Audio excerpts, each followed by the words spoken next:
real transformer. Come, let me show you the real one.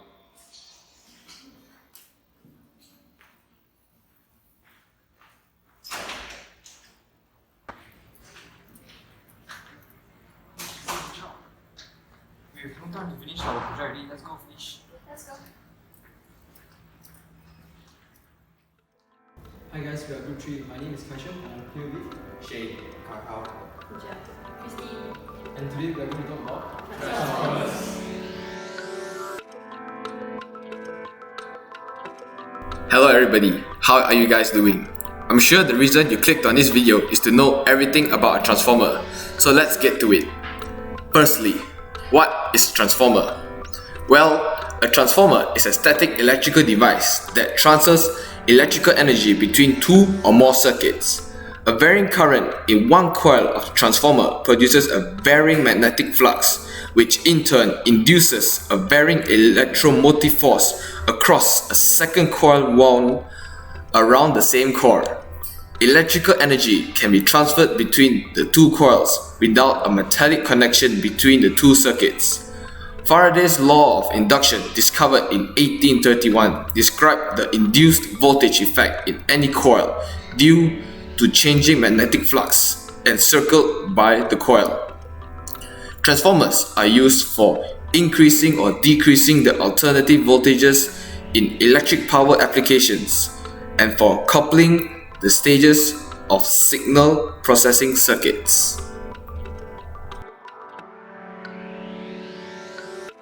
Hi guys, I'm Chanka Hao, and today I'm going to show you how to do a setup for a transformer. First, we'll need an AC power supply, and we'll need an oscilloscope, and then of course we need transformer and also wire with crocodile clips. First, we have our oscilloscope plugged in and turn on the electricity and our power supply too. Then I'll show you the original voltage. It's like this, which is 2 on the y-axis and negative 2 on the y-axis. Then when we put our wire to the transformer, which is step-up transformer, we have to connect our oscilloscope to the other end. And when the AC power supply is turned on, the magnitude of the voltage is increased.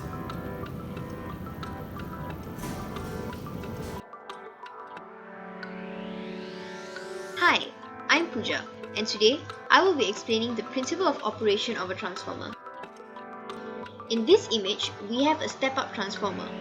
In a step-up transformer, the primary coil has less number of turns than the secondary coil. In both step-up and step-down transformers, a soft iron core is used. This is because it is easily magnetized and demagnetized.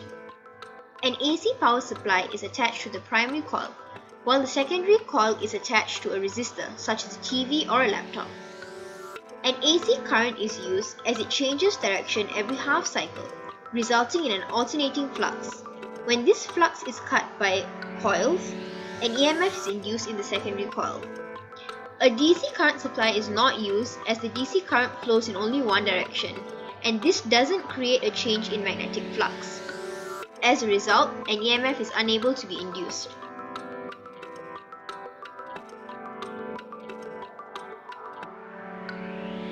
Hey guys, I'm Chanka Hao, and for now I'm going to talk about back EMF. So what is back EMF? Back EMF, as the name suggested, it is a backward EMF that will flow in the opposite direction of the voltage applied. For example, back EMF. Here we have a coil where we apply voltage from the top of the coil. The voltage applied will move in a downward direction. And the back EMF will move in the opposite direction of the voltage applied, which in this case will be the upward direction. Back EMF in transformer. So how did it occur? It occurred when AC voltage is supplied to the primary coil of the transformer. Therefore, there will be change of magnetic flux. When there is change of magnetic flux, there will be induced EMF at the primary coil also. and the direction of this induced EMF will oppose the direction of voltage supplied to the primary coil.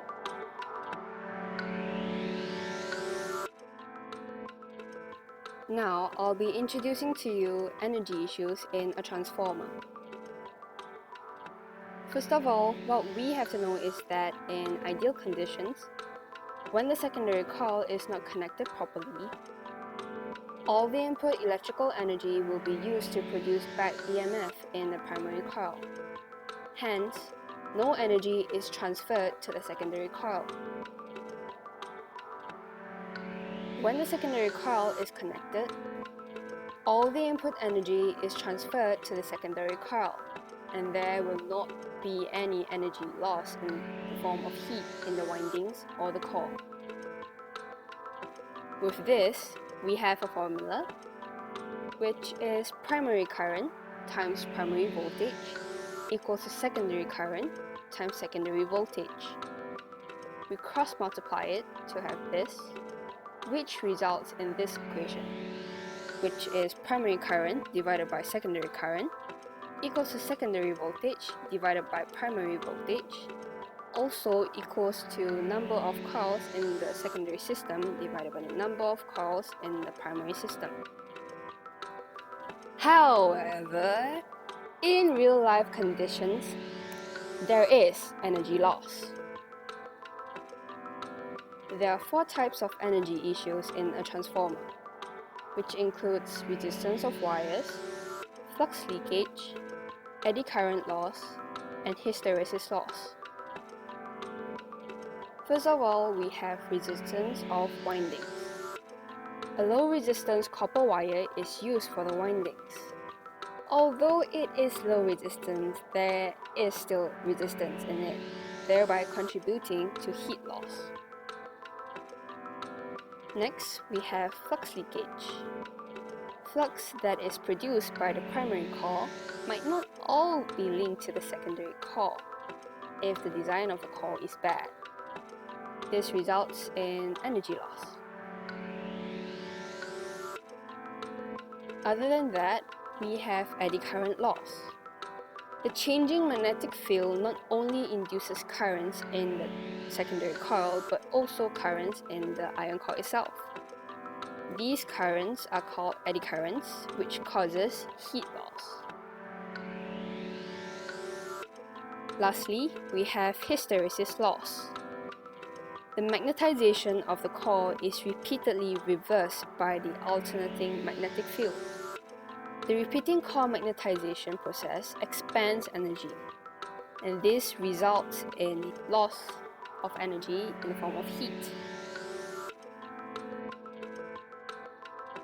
Now I would like to talk about the solutions to the energy issues in the transformer. The solution to resistive loss in windings is to use thicker wire to reduce resistance. As we all know, R is inversely proportional to the area of cross-section of wire. Another way is to increase the voltage so that the current is low. The solution to magnetic flux leakage is to reduce the magnetizing current to the minimum by using soft iron core, or placing both the primary coils and secondary coils closer to each other to reduce the leakage of magnetic flux. The solution to eddy currents is to laminate the cores using silicon steel. The solution to hysteresis loss is to use silicon steel or high-grade steel, or use the material which has the least hysteresis loop area.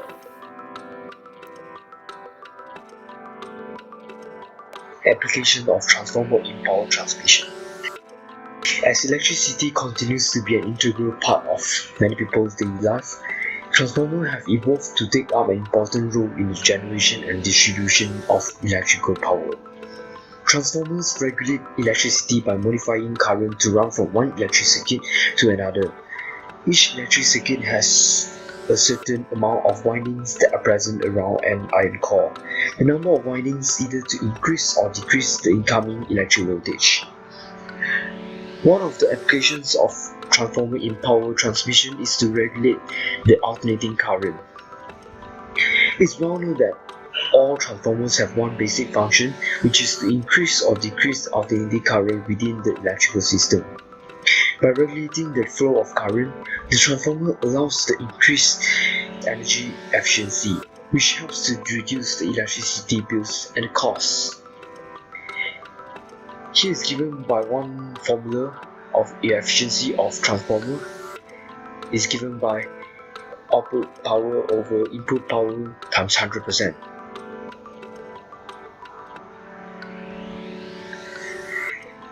Transformers are used in battery charging devices.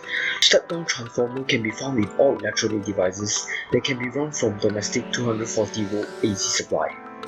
High voltage from the electrical cables need to be lowered down to 240 volt, as most of the households requires low voltage to enable the functioning of electrical devices, such as oven, microwave, television, and so on.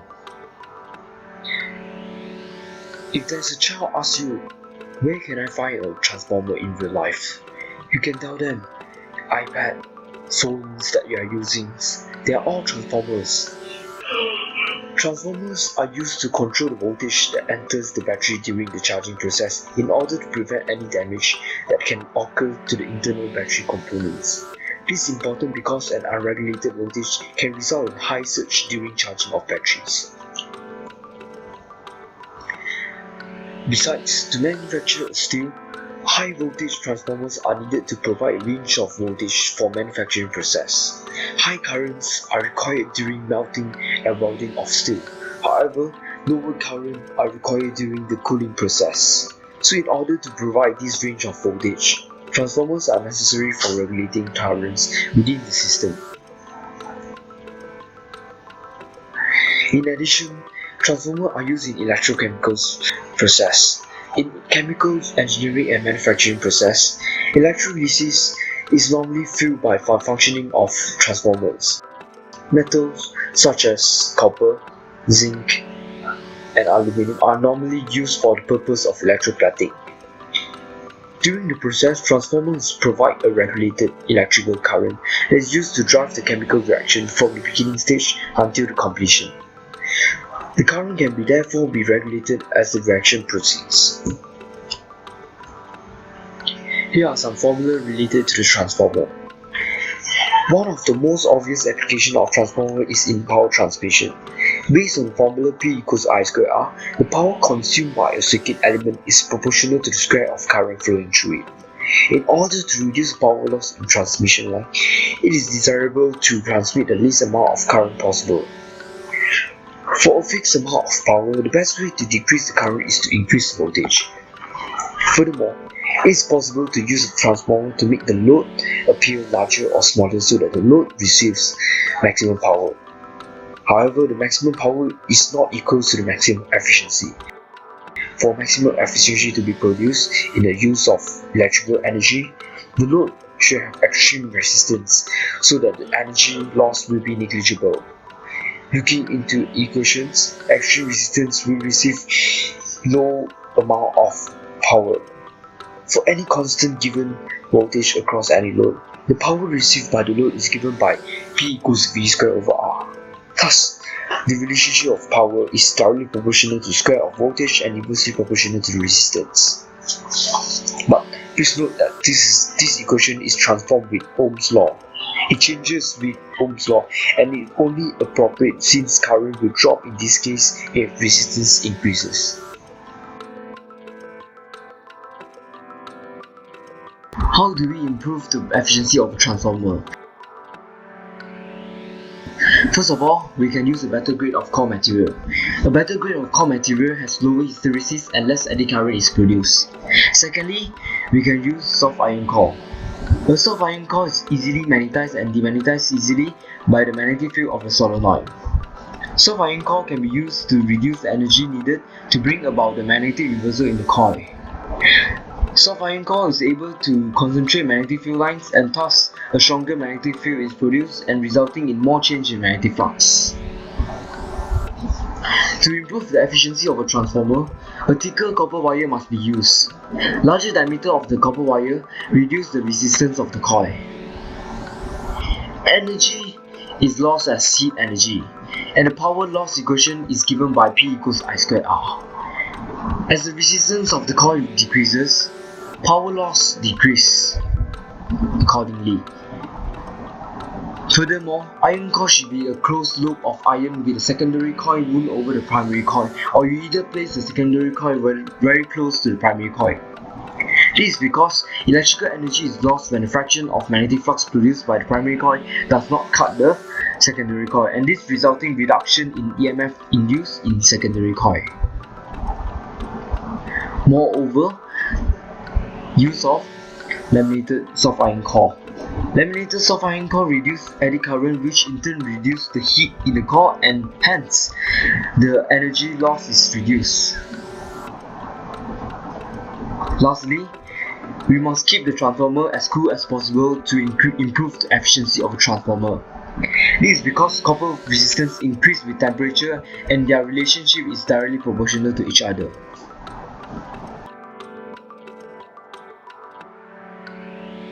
So in this video, we'll talk about the setup of transformer, the principle of operation of transformer, the energy issues in transformer as well as the methods to overcome them, and the applications of transformer in daily life.